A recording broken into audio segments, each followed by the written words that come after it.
Hi guys, my name is Courtney Watkins and I'll be leading the discussion post for Chapter 7 of About Behaviorism. The chapter covers thinking as a form of human behavior and challenges the mentalistic misconceptions regarding thinking which occur in everyday language. So let's begin. Skinner starts by making the argument that thinking is just another type of human behavior. Human thought is a behavior process that is influenced and shaped by an individual's external environment history, just like any other behavior of an individual. Skinner goes on to declare that mental life and higher mental processes are simply inventions. These inventions mistakenly ascribe behavior to the mind and not to the individual. So, the remainder of the chapter, Skinner addresses examples of behavior being allocated to the mind. He essentially goes through these examples and debunks their logic using principles of behavioralism. So, before we debunk these examples, we will briefly discuss the comparison of I think versus I know and covert behavior. So, Skinner makes a direct comparison between the two statements used in human language, I think and I know. He argues that I think simply means that there is a defective stimulus control, whereas I know would have an effective stimulus control. I say, I think the way to the movie theater is this way. Then I am unfamiliar with the route, and therefore the stimulus control is defective. But if I say I know the way to the movie theater is this way, then the stimulus control is very effective. Another comparison made by Skinner is concerning I think versus I know is the probability of occurrence. If I say I think I can make it, the probability of occurrence is lower than if I say I know I can make it. Skinner goes on to discuss covert behavior, which is a behavior that cannot be detected by others. It's inner. He provides an example of behavior as an individual talking to himself. Covert behavior allows us to act and react until the desired reinforcer is delivered. Covert behavior is acquired in overt form, so outwardly formed, but Skinner makes an important point stating that covert behavior does not explain overt behavior. Okay, so now it's time to bust some of these examples of mental processes. And some of these examples, Skinner uses metaphors that are commonly used to portray these mental processes. These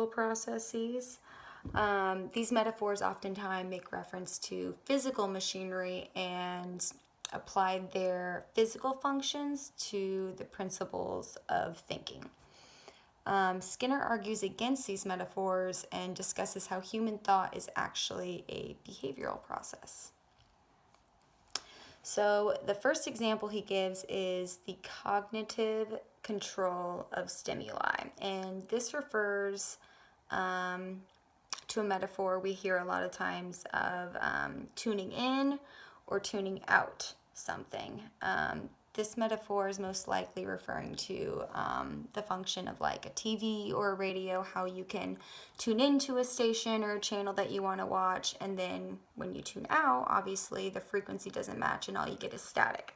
So this is kind of when we have selective hearing, so to speak. We hear what we want to hear and then we kind of disregard the rest. But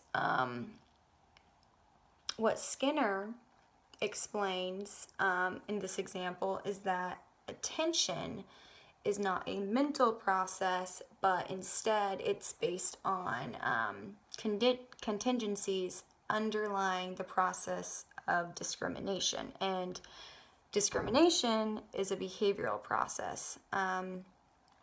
Basically, we pay attention or we fail to pay attention based on the outcomes of our similar past circumstances. An example of this would be directing your attention to a teacher at the end of the class period because you know from past experiences that's when she delivers and announces the homework assignments that are going to be due the next day.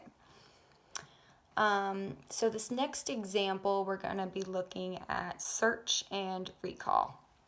So a common misconception is that we store away our information in our memories in our mind. So there's this actual place where we're storing and, receiving our information when it's time to recall it.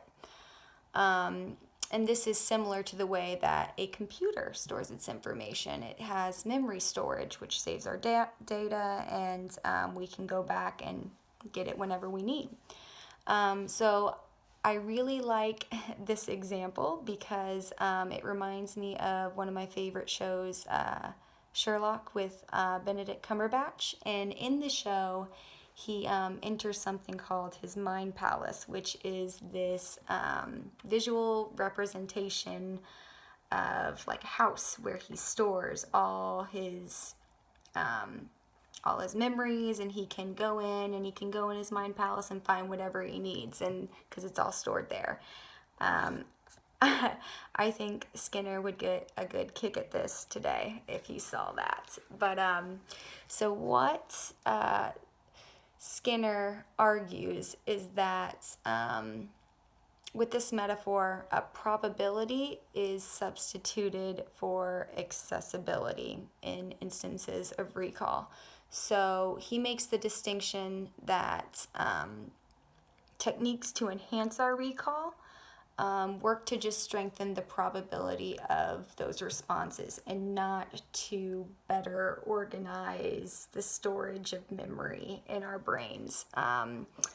He states that future stimuli will remind us of a person, place, or thing if it resembles that specific person, place, or thing. So it's not that we're like conjuring up that same stimuli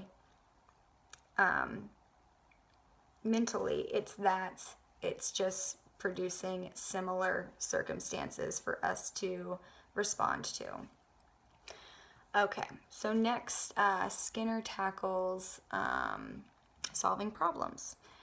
And so Skinner states that a problem is merely an unknown or lacking a response to a condition that will be reinforcing, and that solving that problem requires steps to make a response more probable, and that's usually by changing the environment. Some examples of problem solving could be making a pros cons list to compare possible outcomes of our decision side by side and make comparisons to them. Another way we can solve a problem is by making a to-do list to ensure that the proper steps are taken in order to complete a task. So we learn from these problem-solving strategies, but we also can learn from those who have solved problems before us. So our parents, our elders, people in our community. Skinner states that not enough can be learned in a single lifetime. So it's really up to our culture and our community to pass down that knowledge from generation to generation, so we can continue to problem solve more efficiently. So along with problem solving comes choice. And choice is when there are two or more responses that appear to be possible, and an individual must choose amongst them. So I can move here or I can move there. I can have pizza for lunch, I can have a hamburger. So the problem here is actually indecision, and it's resolved usually when the setting is changed.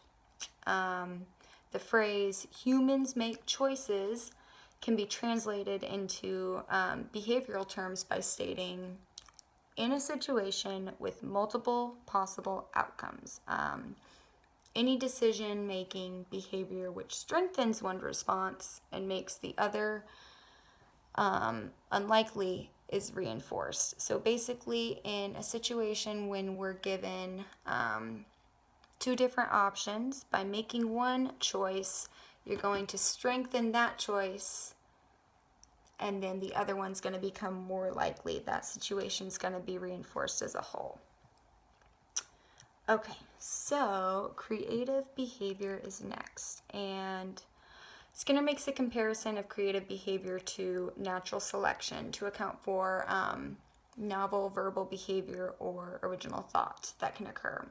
He states that accidental variations in behavior are selected by the reinforcing consequences, which can give rise to creative behavior.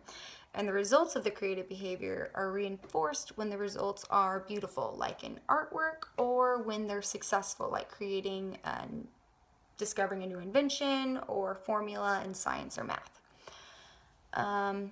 Okay, so structure of the mind is next. Growth of the mind is a common metaphor used to explain the strengthening of thought processes in an individual. Skinner stresses the importance of thought processes as behavior, which take into account genetic, personal history, and the development of the world an individual is exposed to. It is our exposure and interaction with features of the physical world which influence these behaviors.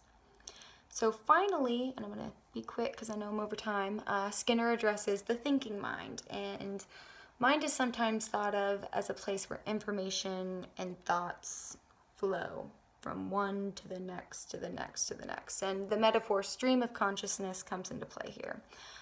It's used to describe one thought leading to the next, to the other, to the next, to the other. Skinner states to avoid dualism by substituting the word mind with brain, and to simply identify the mind with that person, not as a separate non-physical entity, because that's really hard to explore, that's really hard to measure and examine, and we need something that's concrete to observe and examine. So thinking is behaving and is not an inner process that expresses behavior.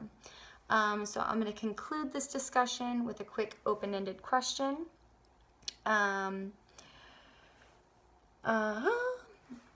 Are thought processes fixed, or is an individual able to alter their thought processes? And if so, what are some strategies an individual can utilize to reinforce a specific way of thinking or thought?